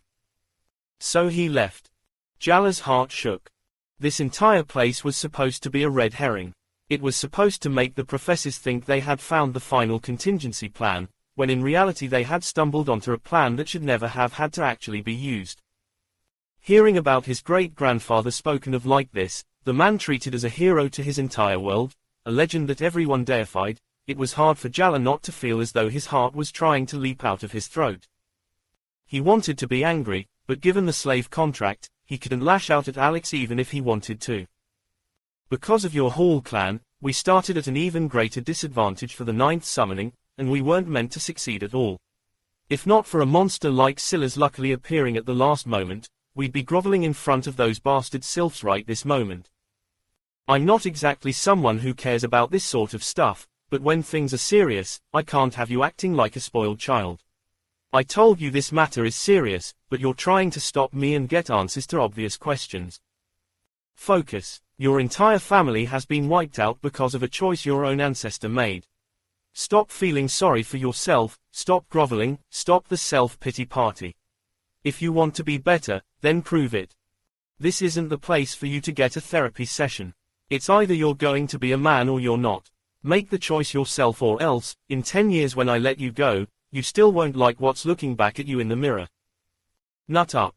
All of Alex's seriousness seemed to go out the window as he said the last words, but he had already zipped away by then, rushing out to finish clearing other things. We still have a chance, Alex said from a distance. Their calculations will be based on those on Hall Planet, but your great-grandfather had some balls in the end. He was probably the only one with the bloodline potency to be saved here, and he stopped that from happening. Your death didn't happen on Planet Hall, so they won't be able to trace us to this place so easily. Honestly, we're only leaving out of an abundance of caution, but it's necessary. This is the path we're taking since neither of us are as monstrous as that psycho-SYL bastard. Can you believe he's actually about to conquer a galaxy all on his own? Make that make sense. Who birthed him? I suddenly want to meet his mother. Alex stopped running and poked his head out from the back of a vat of liquid. Don't tell SYL I said that. He'll think I want to check out his mom's legendary pussy or something, and then I'll lose my little life. I don't want that. Jalla just stood there in a daze, the words Alex had spoken earlier still echoing in his skull on repeat. Chapter 1155. Wafting Evil. Silas stood over the vessel he was trying to use, tilting his head, thinking, frowning, and then bending down to do more work. He was quickly deciphering how it worked, but it was taking much longer than he expected, mostly because, from what he was seeing, there actually seemed to be some sort of protections over it. These protections locked it into a bloodline sort of safeguard. He could bypass this easily enough. Not only did he have taboo bond, but although he hadn't checked his rewards, he knew that Vipermancy had progressed to E grade. The main issue was obvious, whether it was locked away from him or not. But curiously enough, he found that the protections left on F grades were actually quite loose in the face of an E grade extricate ability. Silas actually had the feeling that if he progressed it any further, he would actually be able to ignore protections on F grade genes completely, at least. But even going that far wasn't necessary. From what it looked like, protections on genes were common. Protections on blood essence, however, and bone essence, even deeper than that, were not. And blood essence was actually what you needed to get the vessel going. This made sense, of course. A person could benefit from a gene directly assuming they had the capacity to absorb it. Otherwise, you would need a special method of absorption, like the technique that helped Silas use level 10 mature ether for the first time. Since then, he had mostly forgotten about that method because it was both inferior to what he would need right now, and because he hadn't run into beasts powerful enough to be worth using it on in the first place. But the point still stood. Got it. Silas pulled out a drop of blood essence from Israel's body, hardly coming up against any resistance at all. From what he could tell, the protections against genes actually shielded blood essence and the deeper layers as well. But Extricate was able to bypass them quite well. Silas stepped into the vessel and felt a rush almost instantly. Fast. It had taken him days to go across the galaxy before, even with the express highways. At this point, he felt that a few hours would be enough. It wasn't just the raw speed of the vessel. When it came out of hyperways, it seemed to have a slingshot technology that took advantage of the shrinkage in space to accelerate you even further. This seemed simple enough, but Silas didn't think so at all. The hyperways didn't accelerate you, they shrank space. Taking advantage of a shrinkage in space to accelerate you required expert comprehension of the mesh of reality and spatial manipulation that was actually beyond what you might find in a teleportation channel. It was the most advanced vessel Silas had ever seen, and it gave him insights into space that he didn't think were even possible. He was so fascinated with it all that he didn't even realize he had already arrived at his destination until the vessel came to an abrupt stop. Silas looked out and frowned. There was a dense scent of something familiar in the air. Demerits. No, that wasn't it. It reminded him of demerits, but in reality, it was deeper than that. It was the ire of the system itself, a violence that came from its depths of dislike. The system had been angry here. But it wasn't the impotent system, it was the all-seeing eye. It seemed to be infuriated by something. Silas descended. This should have been planet Florinath. It would likely have strong protections, but worldwide protective formations were rare. Only a world that had recently completed its summoning might have one, or a world that was exceptionally established and powerful. The powers that ruled this galaxy didn't fall into that category. However, Silas didn't make it far before he was forced to stop again. A familiar scene was playing out below, a meeting of a red eye and a blue one, both clashing in the air. But this time, the gap between them was even more obvious than it had been before. The all-seeing eye was not only running into the end of its lifespan, but it had also just rewarded Silas everything he was owed. It didn't have the capacity to be fighting this battle right now, but it was. And this time, the one at the center of it all seemed to be chaosheir. Silas frowned from above. The eyes were so focused on one another that they didn't look toward him in the first place. He was also still outside the range of the world's core, so maybe he was just outside of their purview to begin with. If not for the advancement in his eyes, he wouldn't even be able to see chaosheir. No, it was inaccurate to even say that he could see her. She was little more than a small, insignificant dot, but he knew it was her. He could feel it. What's happening? The Crimson Eye was infuriated, and the all-seeing eye seemed to be protecting something. Protecting chaosheir. Why? For what purpose? Why would the Crimson Eye even appear for something like this? Go. There didn't seem to be another choice to be made. Silas was already falling through the skies before his mind caught up, sweeping down below with such speed that the howling winds threatened to rip into his skin. A stern expression was on his face as he fell between both eyes, his telekinesis only kicking in when he had long reached terminal velocity. The oppression of the eyes made it even more difficult for him to pull on his own will, but his gaze was focused on chaosheir. She seemed to have been forced onto the ground, her body shivering in pain. He could practically feel her demerits wafting through the air. Just what level of demerits had she gained for it to be so oppressive and violent? Boom! Silas landed, the ground shaking and forming waves in all directions. Chapter 1056. His path. Silas didn't feel the change immediately, maybe because it flowed so naturally, or maybe because the uniform had increased his mental capacities so much that it was hard for him to notice such minor changes to begin with. But what he did feel was free. There seemed to be no greater control in the world than runes, and when they flowed around your body, it was like the universe was blessing you in a way, caressing your body and soothing your soul in ways he just couldn't fathom. If he wanted to, even breathing could be helped. He could filter out oxygen in the air, making it more pure. Or he could change the pressure in his lungs, making the diffusion of oxygen into his blood more efficient. Or he could slow the flow of blood in exact parts of his body so that recovery would be faster and he would benefit from the oxygen more. Thoughts, variations of these thoughts, and other applications went through his mind one after another until he realized that the path he had to take wasn't any of the ones he saw before him now.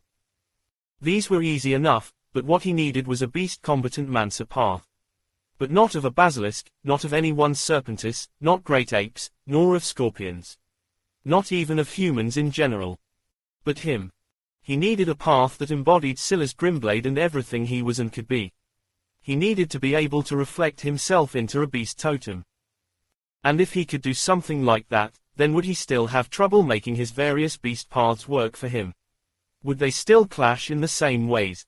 Would they still be so unruly while they were under his control? Or would they realize that there was just one true king? Just one person worthy of taking that throne? Silas suddenly gasped awake, his body convulsing as beads of sweat fell down his brows. He had pushed himself too hard. The first day, he only stayed in the uniform for just that day, but this time, after rest, he had stayed for an entire day and a half. He had felt his body reaching its limits, but he had kept pushing, partly because he didn't want to waste time, and partly because he knew that every long session in the uniform was a huge boost to his wisdom. Coughing and wheezing, he slowly pulled himself out. But even with the almost catatonic state his body was in, the focus of his mind was singular. A beast rune master path all to his own. The idea was just a small, budding fruit, and he couldn't fathom how much work it would take to carve something like that out, but he was certain that this was the path he wanted for himself. This was the only path he would be willing to take. He grabbed onto a steel table to pull himself up, only for a hand to reach down and pull him up. Old Brahma. The old man held Silas up by the collar of his drenched shirt, fire spitting in his eyes. He had been away, completing the tasks that Silas had asked of him, only to return to find that his granddaughter had done something absolutely stupid. How could he not be spitting fire right now? What did you do to her? He growled. Silas looked back, his emerald irises deep and unfathomable. He stared at the old man for a long while, and then he passed out. Silas' eyes shot open, not naturally, but under a nudge from Gogo. The latter was smart enough to think on his own now, so he knew that if Silas spent too long in a comatose state, they wouldn't have the time to do anything else. Most of everything had already been figured out by Silas, but there was still one more thing he wanted to do, and that was study his eyes a bit more. Thankfully, the Golden Grove had all the materials he needed to complete the second stage of his eye evolution technique. He would just need more eyes first. But before that, he would also like to understand more about how to apply and use these eyes of his as well. There was a path of sealing and decoding amongst formation rune masters, and he had already memorized all of their runes, but he hadn't spent enough time reading into their theories and such. He had been far too enamored by the runes themselves, so he would need to do that. Then, he could return. That target of a 7-digit combat matrix index was still floating around in his head. But it was quite amusing that Silas was so focused on the top 3, that he had never bothered to check what the lower-ranking geniuses could manage. If he knew where his near 680,000 combat matrix index stood compared to them, how he would react was obvious enough. After all, he only liked measuring himself by his own stick. But that didn't mean that it wouldn't floor others. Silas pushed himself up from the bed and stumbled a bit. He shook his head but found himself in a hall filled with the E-grade foods he had asked for. In a far-off corner, old Brahma stood there in silence, his face somewhat pale and his eyes a bit red, but this time, he didn't say anything and seemed to have far more control over himself. Silas ate with a vigor even greater than before, circulating his new skill as fast as he could and with as much depth as his ether and focus would allow without compromising what he thought he would need for his next session. This session would be the last session, he had to make it count. He would make it count. He stood after he finished his meal, meat bombarding him from the inside out as his body viciously churned against it. I know you can save her, old Brahma eventually said before Silas left. But I won't ask you to. Instead, I'll tell you that the secrets of our Golden Grove are far deeper than that. If you want them, you have no choice but to save her. Silas looked back to the old man for a moment, and then turned and left. Chapter 1057. Time of Alignment. Silas had no intention of allowing the old man to dictate how things were going to go. There was a calmness to him right now that came from the assuredness and security in the path he was going down, and he still had too much to do, too much to handle, to even think about saving someone else right now. He was on a time crunch. He knew what Megan had likely done. He had personally seen the shift in the atmosphere after their last interaction. After he shut her down, she likely entered the Golden Grove secret realm. That didn't sound too crazy. After all, that was a place that Lorien had entered and survived. But there were two types of ways to enter the Golden Grove secret realm. The first path was to wait until the ideal times. There was something in their lore about the moon aligning with the stars. This time was the safest to enter, and it was the moment the Golden Grove was at its calmest. It would also be on a time limit. By entering then, the Golden Grove secret realm would be relatively safe for most, and though still filled with danger, it was the sort of danger that would help you grow rather than trying to take your life. It was an excellent form of training that came with many opportunities, and Lorien had benefited a great deal from it, especially as someone that wasn't from a world this powerful in the first place. But Megan had entered through a secondary path.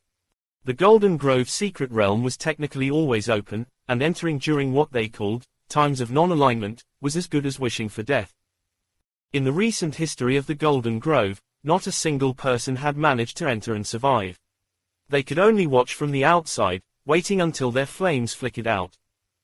These so-called flames were known as soul kernels, formed whenever someone entered the secret realm, and it was the method by which people could tell if the one who entered was still alive or not.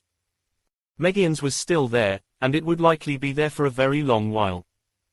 The truth was that many managed to survive for quite a while during this period, but even those with the most promising of entries all died the same way. The moment the time of alignment came, their flames would be snuffed out without exception.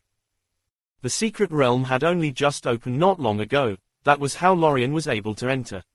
It would be months at least before the time of alignment came. But even then, there was no telling if Megan would die before then.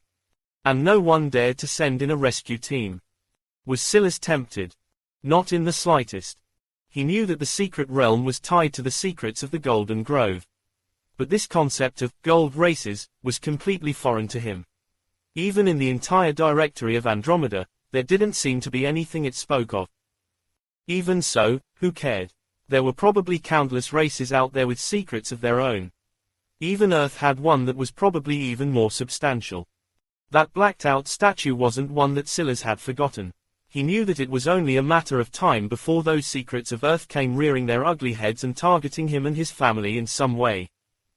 The worst part was that Megan was in the E grade, and building her foundation at that, in preparation to enter the D grade. To ask him to go and save her was asking him to break into E grade first so that they would enter the same tier. Or, even worse, they were asking Silas to enter as he was and challenge a higher tier all on his own. It wasn't like he had thrown Megan in there of his own power. She chose to enter herself. If old Brammer wanted to make sure that she didn't make such a mistake, he should have learned to control his temper. He should have learned to think first and only act after he was sure of the situation. But he hadn't, and it had led things into a downward spiral. Silas had dealt with a great deal of nonsense since the summoning began. He had been humiliated in all sorts of ways. He knew exactly how to rein in his temper. Something this old man seemed entirely incapable of doing. He had no one but himself to blame. By the time he concluded his thoughts, Silas had already entered the uniform again and began to investigate the secrets of sealing and decoding. Decoding was more straightforward in how it related to his eyes. Decoding rune masters specialized in deconstructing formations, breaking them down into their smallest parts, or finding their flaws. Why should Silas use up a great amount of energy to break apart an entire formation, when he could target a weakness instead and break it down in that way? If he targeted a weakness, then the entire formation would crumble, and there wouldn't be a need for him to use up anywhere near as much energy. Decoding runes involved a lot of calculations and deciphering. It was designed to comprehend the largest subsection of runes possible without actually studying them all individually. Basically, it was very good at grouping runes together by their patterns and deciphering what they could do based on that alone. Sealing runes were the opposite side of that coin. They too were designed to comprehend the largest subsection of runes possible without understanding them all individually, but instead for the purpose of either restraining them or taking control of them. A decoder should break a formation. A sealer could make it his own and wield it against an enemy. Both had their merits, and just because a sealer's end result seemed better didn't necessarily make it so. There were many applications where you would far rather have a decoder. What good was controlling a defensive formation if you were stuck outside of it? Even if you broke into it first, you'd just be shielding both you and your enemies. Once again, Silas lost himself in the world of runes, feeling a level of satisfaction he didn't know was possible. Chapter 1058. Changes. Silas opened his eyes once again from his last session, feeling completely drained. He dragged himself out and passed out again at some unknown point, only to wake up in bed once more. After he finished eating like it was his last meal, he finally calmed himself, and the grumbling in his stomach, enough to think straight again. Name: Silas Grimblade. Species: Human Simioid F. Affiliation: Legacy 7777, Progenitor of Earth, Golden Grove Elder. Class: Glassfold Marquis, Silver. Class: Primal Lord, Silver. Profession: Vipermancer, FFF+. Profession: Runeworth, FFF+. Level: 50. Coins: 837,111,132,382, F, 8,212,261, E, 1,232, D. Titles: An Enlightening Will, Progenitor Grandmaster, Palms of Fate, Grade Slayer, System Rebel, Legendary Tamer, Skill Progenitor, Classic Dungeon Crawler, Woodland Warlord, Glass Desert Warlord, Glass Monkey Slayer, Woodland Spider Queen Slayer, Madness Conqueror, FF, Common Arts Enthusiast, FA, Patient Stalker, F. Physical. Greater than Strength. Greater than Constitution. Greater than Dexterity. Greater than Speed. Mental. Greater than Intelligence. Greater than Wisdom. Greater than Charisma. Will. Luck. Skills. Gene Skills, Cryobane Elevation, F, Suppressive Scouting, FFF+, Primal Step, FFF+, Primal Gut, FFF+. Gene Class Form, Glassfold Prism Arts, FFF+, Madness Control, F, Chaotic Menace, FFF+, Glassfold Shift, FFF+. Growth Skills, Primal Fury, F, Glassfold Throne, F. Comprehensions, Madness, FFF, Glassfold, FFF, Mixed Demonic Arts. Gene State, Malleable. Fragmented Genes, Voice of a King, F.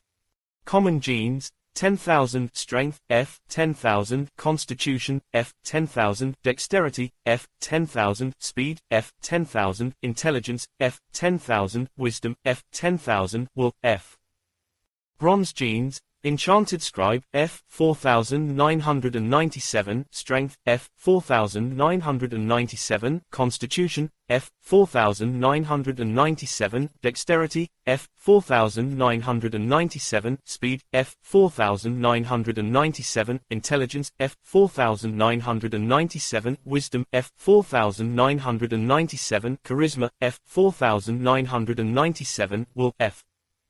Silver Genes, Etherflow, F. Grimblade Lineage, F. Touch of Speed, F. 2,997 Strength, F. 2,997 Constitution, F. 2,997 Dexterity, F. 2,997 Speed, F. 2,997 Intelligence, F. 2,997 Wisdom, F. 2,997 Charisma, F. 2,997 Will, F. Gene Talents, Blade Aura, Unranked, Sudden Burst, F. Tail Whip, F. Etherflow, FF+. Elevated Gene Talents, Arcane Storm, F. Suppressive Scouting, FFF+, Gene Skill, Fragmented Mastery. Overwhelm your target with your will, suppress them and cull their stats into obedience. Your feeling for their strength will become akin to an imprint in stone, a violation of their intent embroidered into the world for all to see. Primal Fury, F, Growth Skill, Fragmented Mastery. Your rage is the carnage that drives you. You are a lord, carrying dominion over others, and believe that they should act as such. The more disrespected you feel, the more fury they pull out of you, the stronger this skill grows. How far? Well, that depends on whether you have the will to withstand it or not. Chaotic Menace, FFF+, Gene Class Form, Fragmented Mastery. Your body is a lethal weapon of chaos. Your hair, your claws, your teeth carry the lethals of weapons with them, and their strength reflects that. Control the growth with a thought, stoke their power with your fury. Primal Step, FFF+, Gene Skill, Fragmented Mastery. Your movements become wild and difficult to predict. Madness defines your movements, synergizes with Berserk. Primal Gut, FFF+, Gene Skill, Silver Mastery. Suppress the raging ether in your gut with your will and display the digestive might of a true primal lord. Glassfold Throne, F, Growth Skill, Fragmented Mastery. Stand in the skies and draw it into your command. Increase the power of your Glassfold ether beyond the realms of what your body can handle. But its power will be dependent on your understanding of the world you stand in. Glassfold Prism Arts, FFF+, Gene Class Form, Progenitor Mastery. Freely form and control your path of Glassfoldmancy with Prism Arts. Shields, weapons, projectiles of any sort, they are all within your purview, only limited by the skill of your Prism Arts. But your intent also shapes them into what your will desires, suppressing those it comes into contact with and shattering what it may come across. Glassfold Shift, FFF+, Gene Class Form, Progenitor Mastery. Freely shift your body from glass to will lightning and back. Use it as a means of attack and defense, or assault and retreat. Absorb glass or lightning to heal yourself or power your next strike. Synergizes well with Glassfold Comprehension. Silla's current list of skills was so long that he didn't bother to allow the status screen to display them all. This wasn't just because of the ones he had accumulated over time, but also because of how many he had traded for. Right now, Scylla's list of skills was exceptionally long because he had taken advantage of the Golden Grove to exchange for more close combat skills. He thought about exchanging for a large number of gene skills as well, but, as the name gene skill denoted, they often required being tied to special classes or unique genes to trigger properly. As for gene talents, it would be a waste. What he wanted wasn't something that directed his movement, but instead something that he could study to help improve his own movement. That said, Scylla's had a feeling that in the future, there would be a path here for him. The evolution of madness control seemed to be tending toward giving him a great deal of flexibility when it came to adapting to new stimuli. Maybe in the future, especially once he began honing his unique path of rune mastery, he would be able to start integrating gene skill close combat methods into his arsenal. But right now, even trading for all of these skills was putting quite a lot on his plate. Especially when he had all these new gene class changes to account for. Growth skills. These were the first he had seen of them, but they weren't necessarily stronger than skills or gene skills. Instead, they were demarcated as skills that could either grow in the midst of battle or grow with you over time. The strongest growth skills had permanent increases over the course of their life. However, whether it was Primal Fury or Glassvolt Throne, both were very obviously acute in nature. Even so, Scylla's got the feeling that their existence would have an enormous impact on his strength, especially the Glassvolt skills that had already reached progenitor mastery due to his self-creation of his own personal poison rune. Chapter 1059. Now. The sound of heavy breathing and pained wheezing echoed in the depths of a cave. Quote ellipsis, "You really shouldn't have come with me, you fucking idiot." The voice was familiar, the potty mouth even more so. "Oh. Look who's cursing at me finally. Does that mean you love me again?" "Fuck you, Olivia." "Fuck you too, boo." The two laughed before they began coughing again. "We really should shut up. I want 'em to come. They've been pissing me off for too long," Chaosheir spoke through grinding teeth. The place was so dark that she could hardly even see her hand in front of her eyes, let alone Olivia. Luckily, Scylla's had gotten her necklace back for her, and her visualization range was more than decent. If not for this and the maze of tunnels here, they would have lost their lives tens of times over by now. When Chaosheir made her decision to join the Petals of the Seeing Thorn trials, she hadn't expected Olivia to hitch a ride. And worse than that, she didn't know what happened here, but while the first few days were fine, things had suddenly become fiendish later. The number of trial participants skyrocketed, and while most of the original participants had just been from small or weak worlds like Earth initially, the number that came from affluent backgrounds increased by a substantial margin for seemingly no reason at all. At first, everything felt like somewhat of a breeze. Even while having to protect Olivia and help her grow along the way, they made steady progress toward the Seeing Thorn. But after the change, it was hard to take even a single step forward. They had been stuck here for days already without any progress, and worst of all, Chaosheir had become a target for reasons she couldn't explain. Well, she could explain, actually. She just refused to take the blame for it. Single quote ellipsis, they deserved to be cussed out. Those droopy titty heifers. Chaosheir clenched the hilt of her sword. She would carve a way out no matter what. Scylla could do it, she knew that he could. He had already pulled them through far worse and continuously did the impossible. If she couldn't deal with these ants, someone was going to steal her man. Just the thought made her eyes flash a deeper hue of blue. "You're getting those crazy eyes again." "I am not," Chaosheir rebutted. "Definitely thinking about him again. Get it together, girl." "Shut up. That dick must have been good. You daydream about it at least 3 times an hour. How about you let me borrow it for a night or 2? I'll throw you into the nearest sun I can find if you say something like that again." Olivia started laughing so hard she rolled on the ground. Unable to contain herself, Chaosheir started to laugh as well. Scylla stepped out of a familiar portal right into the level 30 bazaar that was now well and truly his own. Honestly, he could probably run the entire thing into the ground and the Golden Grove wouldn't say a word. The only unfortunate part was that this control wouldn't extend to the others. Whenever an organization like the Golden Grove was accepted into a lower territory and allowed to do business, they had strict rules to follow. This was why the bazaars were headed not by people sent from the Golden Grove, but rather selected amongst people who lived here already. The Golden Grove could punish and set rules and boundaries, but they couldn't make any unilateral decisions that broke these rules. Silas could be taken in for embezzling funds, but they couldn't just send someone to replace him, for example. Well, he wouldn't be punished in that way now, that was for sure. The clothing around Silas shifted. Finally, he had found something strong and sturdy he didn't think would be breaking down anytime soon. At the moment, he looked like the quintessential Navy SEAL, decked out in black, a utility belt tightening his cargo pants around his waist, a skin-tight compression shirt weaving across the peaks and crevices of his toned torso and arms. His feet, ankles, wrists, and palms were exposed to the world, accommodating the existence of the scorned wraps. The contrast of black and blood-stained white worked perfectly with one another. This outfit didn't have any special properties outside of the tough material it was constructed from. In fact, they were woven specifically for him by a D-grade seamstress working with E-grade materials. Silas got several sets of it, but he had a hard time imagining a scenario where this material would easily break at all. He finally felt ready to face off against this world. He would be acting on his own terms. His feet flexed, and the heavy stone beneath them trembled as though his toes alone carried enough power to crack them.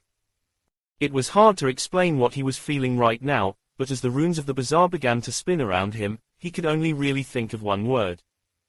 Excitement. It wasn't the erratic, uncontrolled sort of excitement. It was more like a simmering heat in the depths of his soul. For too long now, he had been suppressed by others. He understood too little, he was easily caught off guard, and his intelligence couldn't be applied in all the ways he was used to. But now, things were different. He was the one with the elevated amount of knowledge now. He was the one with a view that went further and a scope that was wider. His foundation of knowledge right this moment was deeper than any genius from the Golden Grove, and that was enough to leave the Sky 11331 galaxy in the dust. But he wouldn't be stopping here. Not by a long shot. Silas looked up as though he could see right through the roof above him. He sensed several auras here, but he had already guessed that he would. The number of people who knew that he was here was too numerous to count. His body flashed into an arc of emerald lightning. He moved as fast as a bolt peeling across the skies, manifesting high in the air with his feet planted on the wind as though it were flat, solid ground. E-grade Thriskai, 6 of them, all of them looking for him. The gazes all turned toward him at the same time, an intent in their eyes flashing as they realized he had appeared high above them before they even knew what was happening. Bang, bang, bang. Treasures, from necklaces to wristbands, even rings, shattered on their bodies one after another. Suppressive scouting. This was the real reason Silas had chosen this skill amongst all the ones he could have. Treasures his enemies used to protect their stats and stop themselves from being scanned, so long as they were beneath a certain threshold, could be crushed with the intent of his will alone. Malik Ueda. Level, 51. Physical, 51,373. Mental, 67,458. Will, 34,111. Not only could it crush their treasures, but it forcefully pulled their stats into a realm of understanding that Silas could grasp. Silas' hair began to dance, emerald streaks sparking akin to the spontaneous chaos at the end of the universe. It began now. Chapter 1160. Swallow. Silas exhaled a breath, and the shattered world around him seemed to reform in on itself, the runes fusing back into their original forms and re-emitting into the world. It was almost a beautiful sight to behold, one that was hard to put into words unless you witnessed it personally. It was like the world was formed of puzzle pieces that radiated their own mystery when put together, and right now, under the effects of the Pride Seed, Silas could feel it more clearly and wholly than ever before. He could sense the very fabric of the mesh of reality, not just its existence, but the underlying emotion within it. It was like he could feel out the heartbeat of the world, reach out and crush it. Bang! The world around Silas shattered once again, this time even more completely than before. Chaos surged, and the world split and whined. This wasn't the effect of the Pride Seed. It was the effect of Scylla's unraveling pupils. However, when the two came together, it was like it called for the destruction of the world. Scylla could feel the abilities of the true pride seed far more clearly than he had sensed gluttony or lust. As far as he knew right now, the gluttony seed was capable of swallowing destiny and bolstering the impact of his will, allowing it to exert its force on things with larger mass. A moment of enlightenment suddenly hit Scylla like a truck. I finally understand. For the longest time, Scylla had been wondering why his telekinesis was so finicky. Why could it exert its power only based on the weight of an item he was targeting? But that was the key the entire time. It wasn't weight, it was mass. And most accurately, it was the impact of said mass on the mesh of reality. His telekinesis was always interacting with the world through the mesh of reality. However, an item, depending on its mass, would curve the mesh of reality. When an item had more mass, the mesh of reality would curve more around it, making it more difficult for Scylla's own telekinesis to exert the same influence. Scylla almost felt stupid. It was simple, so very simple. An explanation he could have come to when he was a child. As for why, wasn't that just a unique application of the theory of relativity? That same concept also explained why he could exert more power if he coated his fist with etherflow rather than just sending out a fist. If he sent out a fist, it had to maintain its influence on the mesh of reality by itself, but if he coated his fist instead, his body was already exerting its influence, and then his telekinesis could match and increase that influence on top of it. Scylla had spent so long experiencing the world around him, this new world he was in, as though it were completely separate from anything and everything he had ever known, not realizing that Earth's science was still a solid enough foundation for where he was starting and where he needed to go. The sudden enlightenment made Scylla realize that there was great potential for synergy between his progenitor flame abilities, his telekinesis, and maybe even his sin seeds on top of that. Lust, pride. Scylla regained his focus with new fervor. If that was what the gluttony seed was capable of, he knew that the lust seed was capable of making his charisma more potent, and it was also capable of undoing the restrictions on the genes of his lovers, allowing him to take them for himself. Though, Scylla realized that it didn't necessarily need to be used like that either. He bet that with the lust seed, using it as a proxy to observe and comprehend genes he would otherwise be unable to understand would be possible as well. And if the true pride seed was added on top of that, it wouldn't need to be lovers at all. The first ability of the pride seed that Scylla sensed was akin to suppressive scouting, but on a whole other level. His will had practically become like a sledgehammer capable of bearing down and crushing all intention of an opponent. If he wielded it, someone with a will much weaker than his own would find themselves simply unable to do battle at all. Such a target would need great protective treasures to be able to survive an exchange of wills with Scylla's, because even with suppressive scouting alone, Scylla had been able to destroy the protective items of several Friskai, let alone now. Though, to be fair, those protective items were designed only to protect against scouting skills, not will attacks. Items designed for the latter would be far more powerful. The true pride seed was almost akin to a far more powerful compelling gaze. And that was where its synergy with Scylla's runeweaver eyes came into play. However, setting synergy aside for a moment, there was another power that pride seemed to have. Scylla's demonic will. It came alive after his true pride seed was formed, roaring for life and attention as though it had finally been released from its cage. It thrummed in Scylla's body, begging for more. Scylla's demonic will had never vanished. It continued to grow alongside Scylla's will, but as Scylla's will grew firmer and more powerful, his demonic will had little need to interfere with things as much as it did before. Now, however, it wasn't quite accurate to say that it was interfering, rather, it was blooming into a new form and life. If the lust seed could steal and observe genes, the pride seed was capable of analyzing wills, observing them, and snatching something that hid within them, swallowing them up. When Scylla realized this was the case, he also realized that he had been looking at his mixed demonic arts comprehension all wrong. It wasn't just there to read and react to the martial arts of the person he was battling. It was there to swallow their comprehension. And now, Scylla's pride seed could go a layer deeper than that, even snatching will abilities. This concludes the chapters for today. To continue the journey, be sure to find the next chapters on our channel. If you're excited about this story as we are, please like this video and subscribe. You can also leave a comment with your thoughts on this chapters.